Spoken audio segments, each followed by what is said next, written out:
Can we talk about incursion and excursion? War is deadly serious business and challenges presidents as no other event can. And yet, President Biden and President Trump have been tripped up by bizarre language around the topic of war. You might remember Biden said this on January 19th, 2022, about Russian forces massing along the Ukrainian border. Russia will be held accountable if it invades, and it depends on what it does. It's one thing if it's a minor incursion and then we end up having a fight about what to do and not do. Biden was criticized for minimizing what might come. Ukrainian President Volodymyr Zelensky, not nearly the world figure then that he's become now, took Biden to task on social media, writing, "We want to remind the great powers that there are no minor incursions and small nations, just as there are no minor casualties and little grief from the loss of loved ones. I say this as the president of a great power."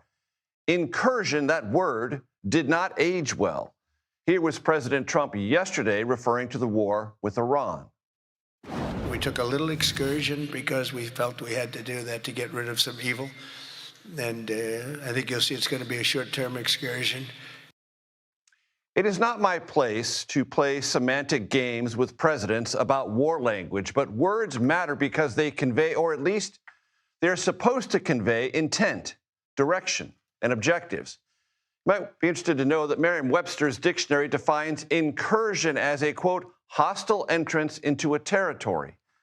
It defines excursion as usually brief pleasure trip. You can decide for yourself if incursion or excursion qualify in either context. For now, it is devilishly hard to get a sense of how long this war, the war with Iran, will last. Here is the Defense Secretary today. This is not endless. It's not protracted. We're not allowing mission creep. The president has set a very specific mission to accomplish, and our job is to unrelentingly deliver that. Now, he gets to control the throttle. And so it's not for me to posit whether it's the beginning, the middle, or the end. That's his. The U.S. military said today was the most aggressive yet in terms of bombing targets inside Iran. Here is a summary of what's happened thus far that came this morning from the chairman of the Joint Chiefs. To date, they've struck more than 5,000 targets.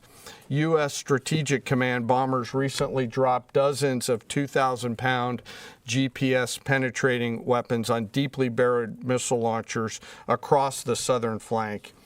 We also have struck several one-way drone factories to get at the heart of their autonomous capability. As mentioned here yesterday, Iran has named a new supreme leader, Mojtaba Khamenei, son of the former supreme leader, Ayatollah Khamenei. Here is Republican Senator Lindsey Graham of South Carolina on that development.